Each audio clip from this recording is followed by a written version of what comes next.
प्रसन्न किंवा प्रार्थना करण्यासाठी महादेवाची स्तुती करणारी आणि मनाला प्रसन्न करणारे, तसेच कैलाश पर्वतावर गणपती कशा प्रकारे आपल्या मूषक सोबत नाचतो गातो याचे वर्णन करणारे हे गीत हर हर शंभो आपल्या समोर सादर करीत आहेत LKG students Shreyash Khandare and his group which is choreographed by Hake man.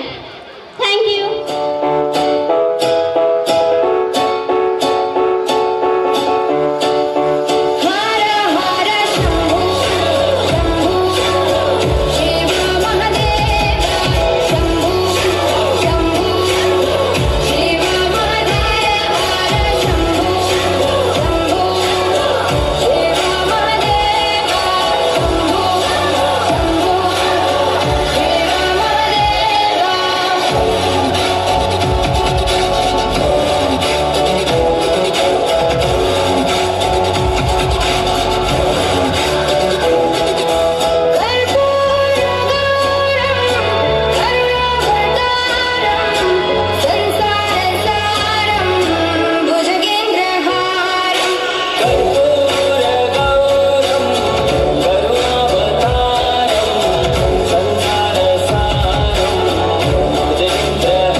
Shankar ji का डमरू बाजे, पार्वती का नंदन नाचे. शंकर जी का डमरू बाजे, पार्वती का नंदन नाचे. बर्फीले कैलाश शिखर पर जय गणेश की धूम. अजय